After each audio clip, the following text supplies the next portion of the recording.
Namaste, Reno friends. The hail has slowed, and I am here sharing the ABCs of yoga asanas. We are now on the B series. Asana is the ending, it's the movement portion of yoga. So join me in this practice.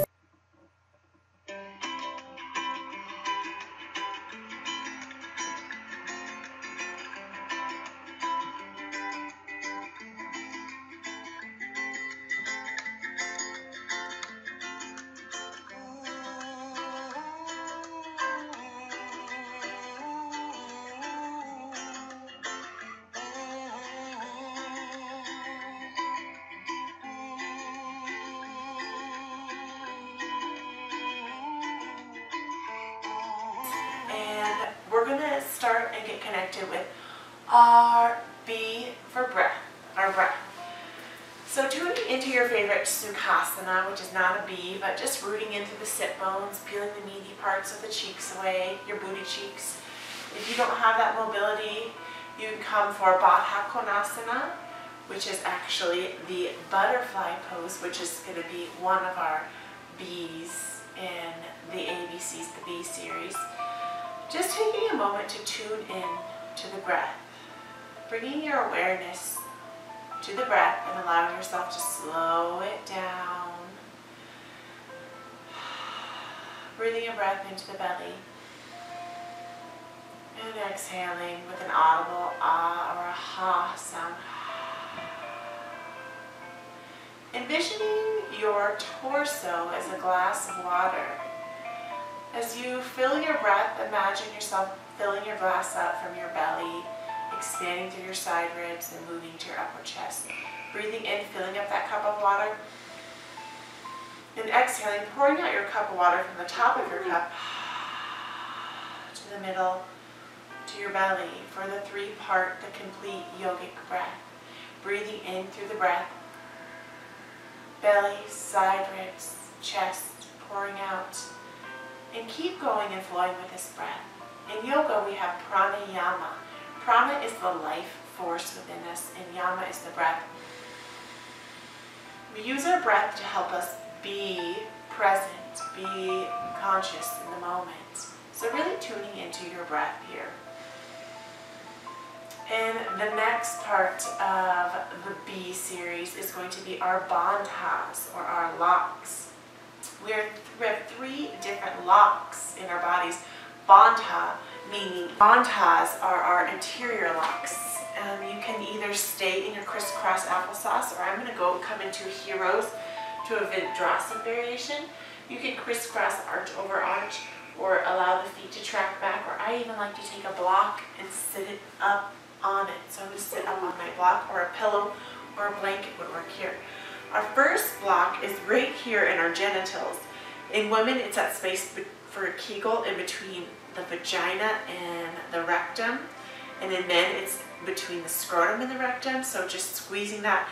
And that is the Mula Bandha. So squeezing and just feeling yourself squeeze and release that. So it's a lock. So feel yourself locking it up. And the reason we have these locks is it really helps us tune in and zip up our core section of our body. Our second lock is located in our belly. It's a Uddiyana Bandha, and that is in charge of the diaphragm, the stomach, and all of the abdominal internal organs. And this is also known as the flying up lock. So it's when you bend forward, it's this lock here. It's that core lock. So when you feel yourself squeezing in and exhaling, and feel yourself, if you can engage that first bandha, squeeze that, and then tuck this one. And if you can, do them kind of separately. So doing the Mula Bandha first, and then doing the Uddiyana Bandha, that second bandha. So really tuning in and imagining there's a zip here. And the third bandha is Jali Dandha Bandha. And it is the only double chin, the double chin that you want to have. And it's this nice tuck to the chin. It's this soft little tuck to the chin here. So you're creating that little bit of that double chin. And if you can, envision yourself just zipping up and locking up all those bandhas. I know when I first heard of all these bandhas, I thought, that's for crazy to try to do all of those. So I would sporadically just try each a different lock. And the whole goal is to actually find these locks and hold them while you're in every pose, and you can find strength and comfort and ease within them. And when I actually first felt the success of these locks was in a meditation in my yoga teacher training. And I was doing a meditation, we were doing mantra with the Ganesh mantra, which is Om Gam Ganapataye Namaha, with our malas. I actually engaged all the locks, and I realized that when I was meditating, I was actually letting my head sag back. For some reason, I just thought, oh, I'm letting love and light in through my head, but I was actually compromising my spine.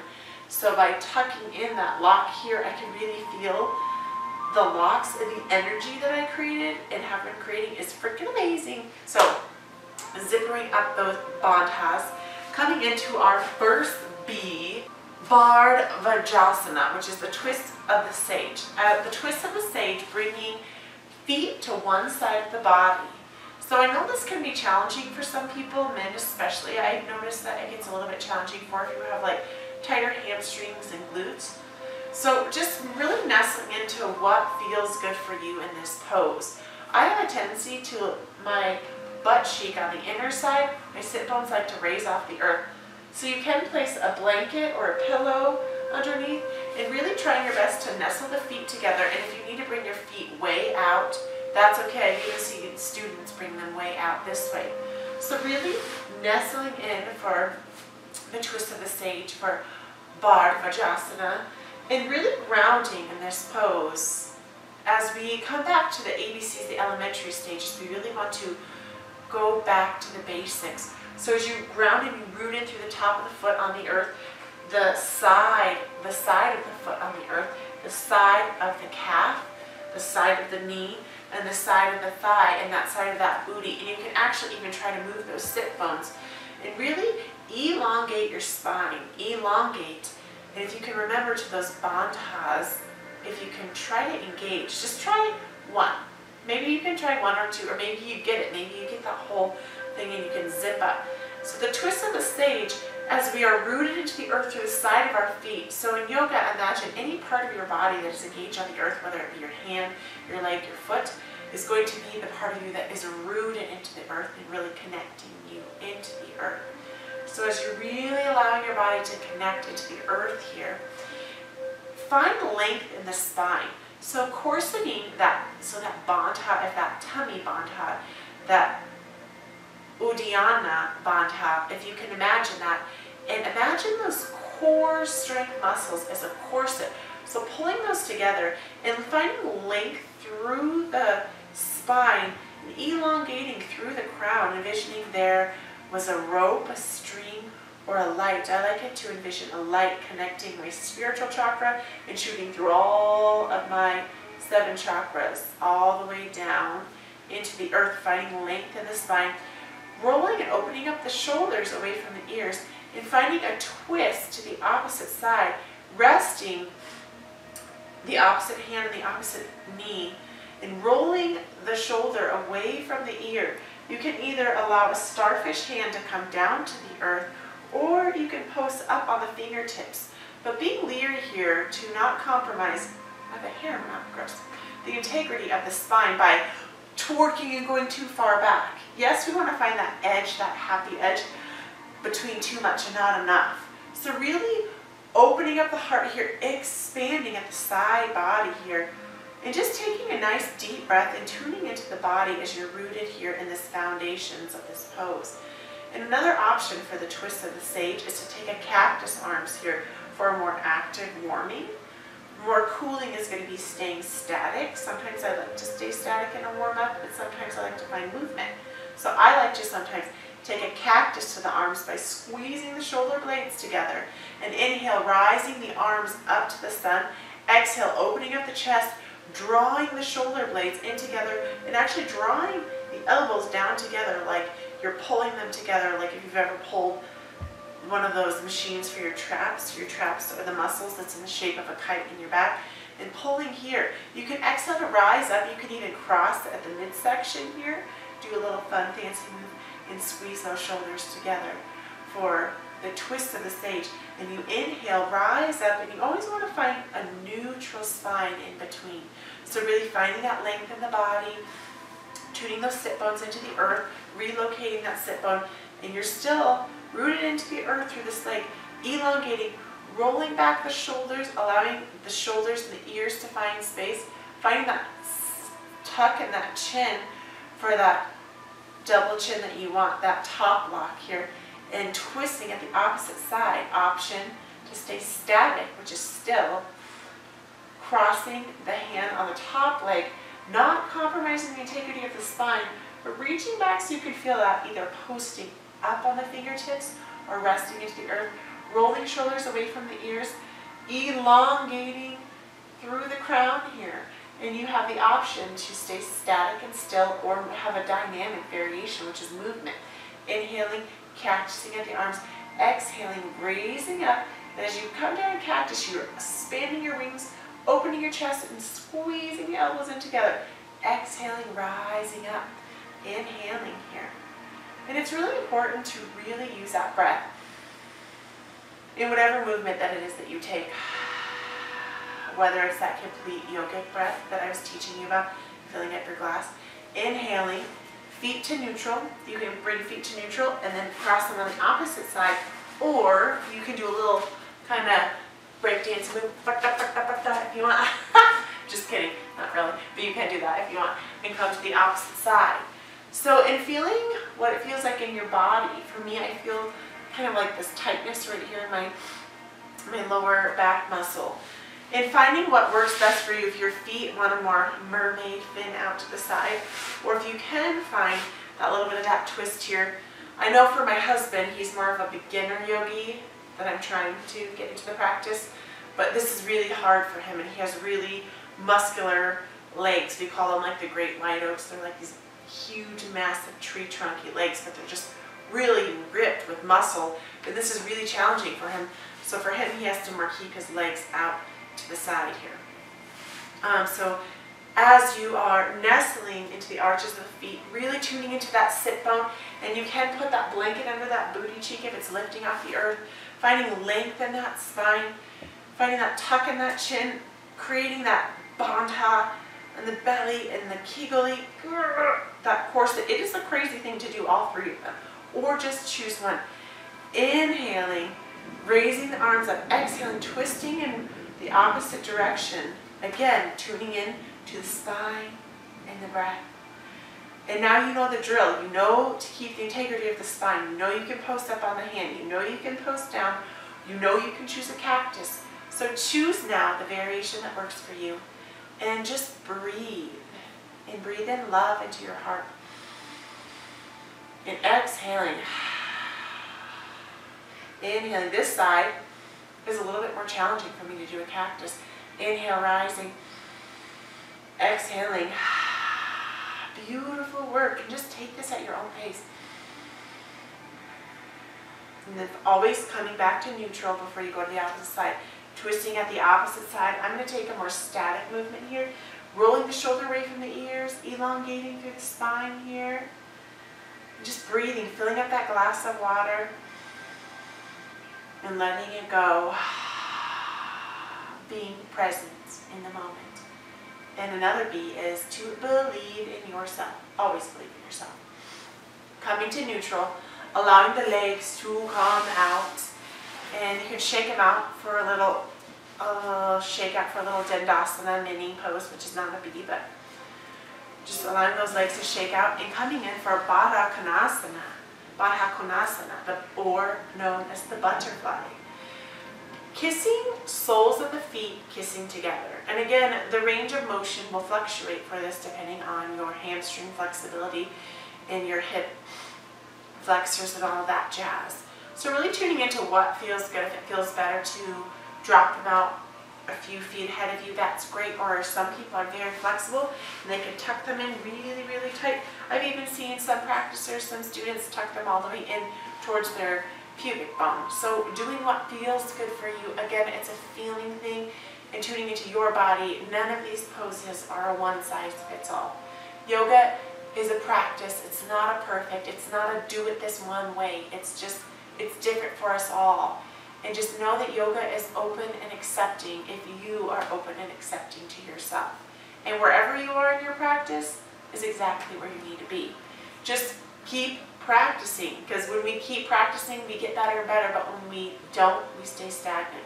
So really connecting the toes together. If you can, just really mindfully open the toes and press the big toe to the pointer in the middle, to the ring and the pinky, and it can be quite challenging.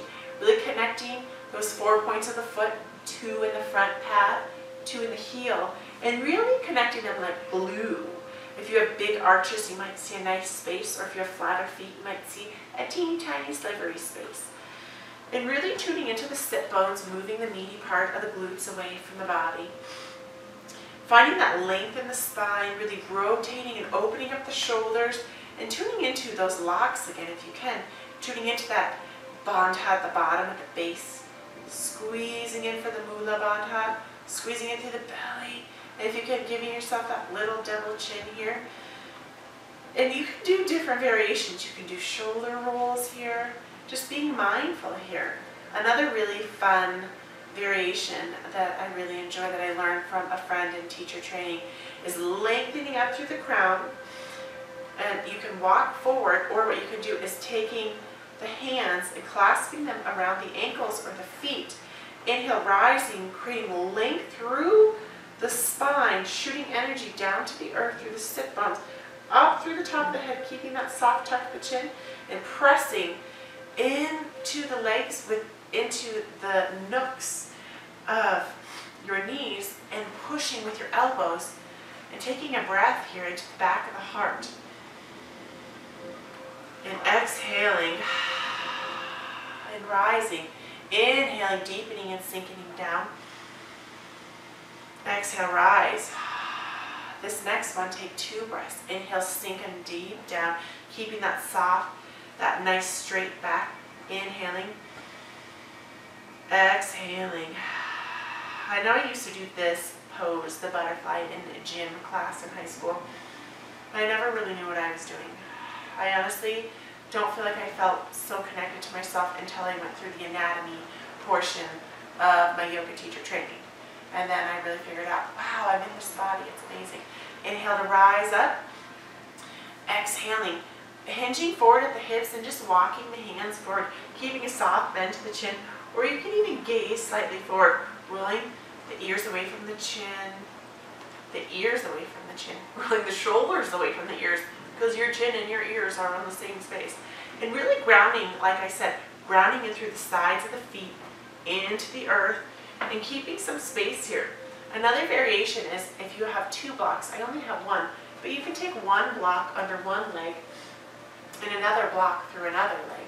And just really holding there, because if you have tighter hamstrings like me, that might be a better option for you. You can also do a few movements with Baddha Konasana, where you can root into the earth and you can bring your feet together, and then you can exhale them down, which is also a really fun variation. And you can just do this on your own. It's kind of like those old school Olivia Newton-John, like, let's get physical, physical. You have that like little, I don't even know what that it was like a butterfly, like a thigh squeezer, but you can just like envision doing something like that. And the third B is going to be Bhaktasana, or the devotional pose. So transitioning, sweeping the feet over to the side and tuning in for a tabletop position. So as you come into the tabletop, you're just creating a starfish hands underneath of the shoulders, tracking the feet back to the knees and the hips, and tuning into your body, dropping down the toes. And for a deeper stretch, which I really like, it's really wonderful for me, is we're actually going to grab a pillow. If you have a pillow, I'm in my living room, so I totally have a couch pillow.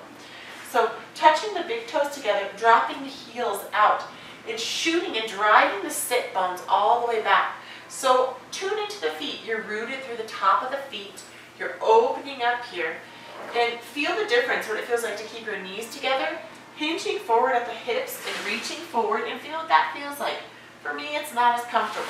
I like to spread my knees wide open, facing and actually overlapping, sometimes even an inch or 2 over the edge of the mat, And hinge forward at the hips. You can walk the hands forward, keeping an active starfish hand, track grounding through a starfish hand. You can still create an active hand here, which is opening up the hand and resting the forehead on the earth. And really grounding and rooting down through the hands and the tops of the legs and the feet here. Another variation is to roll the forehead from side to side, which is awakening and activating that third eye, that intuitive center here. And just really feeling grounded and rooted here. And taking a breath into the back of the heart. Another variation is using a pillow. I'm in my living room. This is a home practice. That's a beauty. Pause this, and go grab yourself a pillow. Grabbing a pillow and really hugging it into the thighs here. And allowing the body to come down and rest. And you can actually snuggle up on the pillow with your arms, or you can let them drop forward. And this is a beautiful restorative devotional pose, Bhaktasana. And just allowing yourself to open and rest and find comfort and ease here. And inhaling and rising up to all fours and coming in for Bhujangasana, which is also known as the cobra. So coming down onto your tummy, however that works best for you. You can take a little variation of Chaturanga, which is a really easier one, which is going to be more pretending like you're rolling a marble with your nose and coming forward onto your tummy here. And really grounding and rooting through the tops of the feet into the earth, rooting down. The shins aren't as much going to connect to the earth, but I can feel my kneecaps on the earth, the tops of my thighs. And you're going to want to really, you can after you do some poses with me, okay? And you can even do this with a toddler on your back. And really feeling the connection of the thighs, hugging the thighs together. A good way to do that is if you have a yoga block or a book, you can actually place that in between your thighs. Or if you have a wiggly guy. And really hugging and bringing the thighs, you're actually rotating the thighs in, tuning in the glutes and squeezing through the back. Planting the hands, the starfish hands below the shoulder blades, and really rooting and grounding through the pointer finger and the thumb, and then pressing down through the pinky. So feel your rootedness into the earth as you're elongated into the earth, even your pelvis, really corseting that core strength. And inhale, rising up as you actually squeeze the elbows in towards the ribs. Naturally, they're going to want to wing out, but keeping integrity of the body. Inhale, powering up for this nice, beautiful, soft back bend here. With my children, we practice, we like to hiss like a snake because we're the cobra. So hissing, exhaling, floating down to the earth. Inhale, rising back up. You can take a twist at the side. It's still tuning in. My thighs dropped out, so I'm going to really tune in. That's why it's good, a friendly reminder to have that block. Exhaling to neutral, inhaling to the opposite side, exhaling down. So taking a cobra is also a beautiful counter pose to many poses in yoga. So you can take this, like if you're doing a lot of maybe down dogs or some inversions, sometimes a little baby cobra is just really what the doctor ordered. I went on this awesome trip to Steamboat and then to Buena Vista, and I was in the car forever and ever and ever, driving. And I needed some movement, so doing a few cow and cats and a few cobras were just what my body needed here. So even if during out the day you need to just like stop what you're doing and drop down to the floor, if you're a push-upper person, do push-ups and then maybe do a few cobras. And inhaling, rising back up, removing that block and coming in for Balasana, also known as child's pose, which is the more famous yoga pose, a very foundational pose in yoga. So again with this pose, with Balasana, tuning into toes, kissing toes, big toe, and feeling what feels better to you. If it feels better for you to keep your legs together. And no, yoga is not a one-size-fits-all. Again, it is your practice. This is not a perfect, and this is what works good for you. So really customizing and finding your unique flair on every pose is a key to really tuning in and finding that yoga flow that we all hear about. So for me, when I come forward like this, it's not as cozy. I don't feel like I can rest. I feel just more tight for me. But if this works good for you, awesome. Also, it's hard for you to come back here, and it's really hard for my husband with his giant muscular legs. So I actually give him a pillow, and I do this for students too, and you can actually use the pillow or blanket and you can kind of come back. So tune into your legs and what feels good. Rooting through the toes, the tops of the feet, the tops of the shins, and that patellar tendon right below the patella here, and opening up and hinging forward and really driving those sit bones back and down to what feels good. You might not have the mobility to fold all the way. You might be up here, and that's okay. If you're up here and that's all you can go, that is a-okay. And this pose is different from Bhaktasana, which is the arms forward. It's just folding like a little packet and just folding back. You can rest head to one side and allowing the arms to track back and rooting the top of the forearms and the top of the hands into the earth, or bringing that forehead to the earth and doing a few rockabye babies side to side here, waking up that intuitive center, that third eye, or twisting to the opposite side here. This breath is just a beautiful pose. You can use it to warm up, to cool down halfway through a practice. If you're feeling stressed out, it's kind of like the fetal position. It's just a really feel good. A more restorative one is going to be to slightly hinge up, grabbing that pillow, and again, you can just bring that pillow in for a more restorative balasana and just rest the arms back and just find some comfort and ease here. So really allowing yourself to just tune in and take a breath into the body, into the back of the heart, expanding through the ribs, the intercostal muscles, those muscles in between the webs of the ribs, and exhaling and allowing yourself to just give yourself permission to be here and be grateful. You can stay in this pose as I rise up. I really hope that this practice, the B series, helped deepen your practice of yoga and just allow you to be more in tune and aware of your body. And not just in the practice of yoga, but the daily practice in the living and our habits of daily life. I truly feel like just in the past year, and with my yoga teacher training, and just the awareness of my body and learning anatomy, that I've really been able to tune into my body. So today I challenge you to be mindful of the movements that you take. So when you walk, don't just walk to get somewhere so fast if you're in a hurry. Yes, we're always in a hurry. Our lives are busy. Slow it down and breathe and be in your feet and feel what it feels like in your feet. Feel what it feels like to plantar flex into the earth. Feel what it feels like to lift up and dorsal flex up. And just feel what it feels like. And then you can move your awareness up into your calves. Be like, whoa, feeling the calves. Feeling the hamstrings, the muscles in the legs. Feeling the glutes and the booty. Or even feeling what it feels like to give somebody a hug. Or hold a child. Which I do a lot of. I do a lot of holding the children. So today I encourage you to be mindful and be present here in the moment. Want to do a few ommis?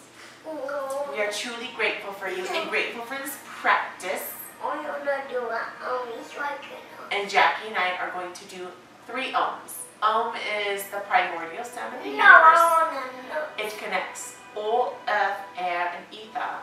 And that is my wonky accent. And sorry if you are from a country that you are like, why is she making fun of me? Oh, this is what I like to do when sometimes I feel a little wacky. So tuning into that body. Okay, rest your head here. And then in one moment. And you can Om with me. It's just OM. It's just a great way to connect all of us yogis practicing all over the world. And taking a mudra. This is the Guyana mudra. I really like this. And this one is the receiving and the giving mudra. giving mudra is thumb and ring finger.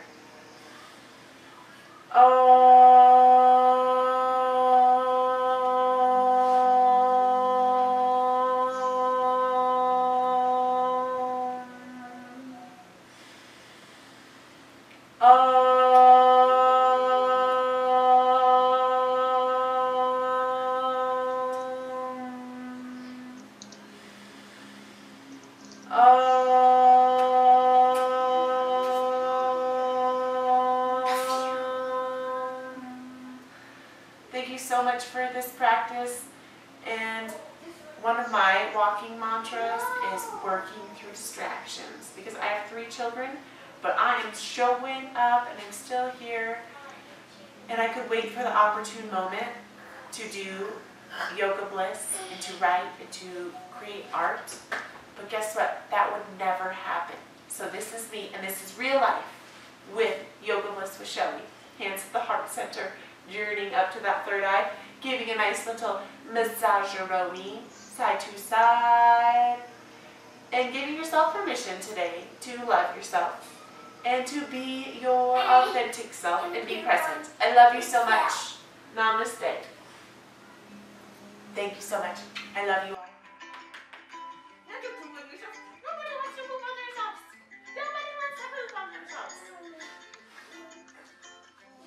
And then doing you.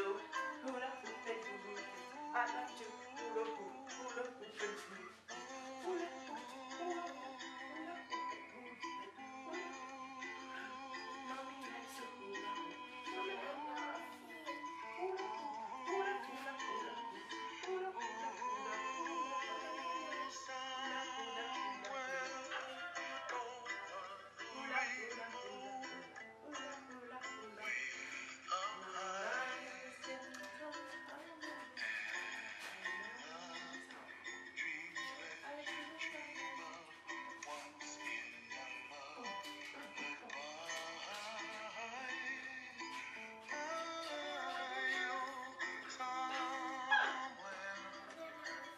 Bliss out. Yoga bliss. That was fun. That was fun, Jack.